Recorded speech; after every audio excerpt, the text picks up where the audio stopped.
తిరుమల క్షేత్రం ఆధ్యాత్మిక శోభతో విరాజిల్లుతుంది. ఉగాది పర్వదినాన్ని పురస్కరించుకుని కేంద్ర మంత్రి G Kishan Reddy, AP SPF DG Trivikram Varma శ్రీవారిని దర్శించుకున్నారు.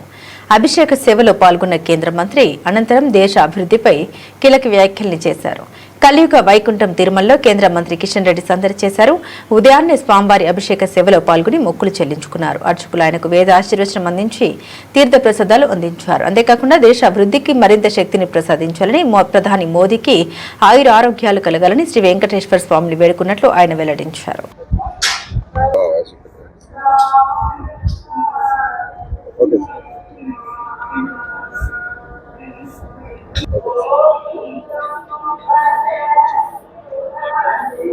తెలుగు నూతన సంవత్సరాది ఉగాది పండుగ సందర్భంగా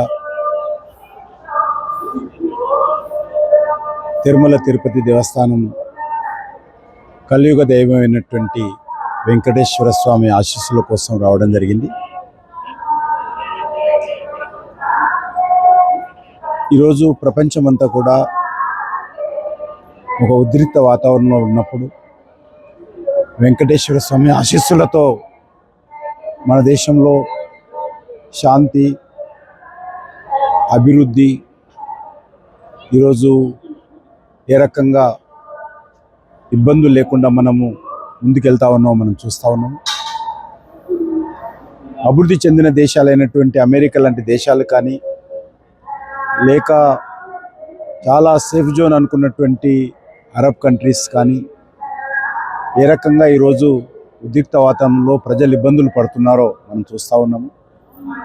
ప్రపంచమంతా కూడా ఈరోజు వార్ జోన్లో ఉంటే భారతదేశం ఏకైక దేశం ఈరోజు సేఫ్ జోన్లో ఉంది, ఆధ్యాత్మికమైనటువంటి జోన్లో ఉంది, డెవలప్మెంట్ జోన్లో ఉంది, మరి శాంతికి సంబంధించినటువంటి జోన్లో ఈరోజు భారతదేశం ఉంది.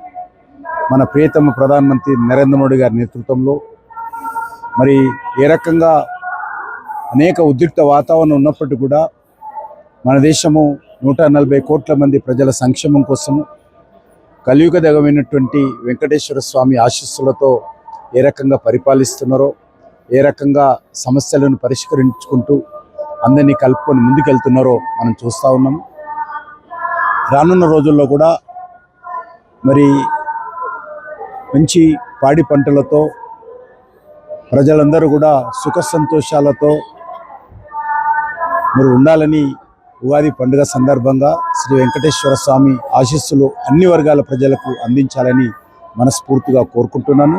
ప్రత్యేకంగా మన దేశ ప్రధానమంత్రి అయినటువంటి నరేంద్ర మోడీ గారిని మరింత సమర్థవంతంగా పరిపాలించే విధంగా ఆయనకు ఆయుర ఆరోగ్యాలు ఇచ్చి శక్తినివ్వాలని వెంకటేశ్వర స్వామిని ప్రార్థిస్తున్నాను.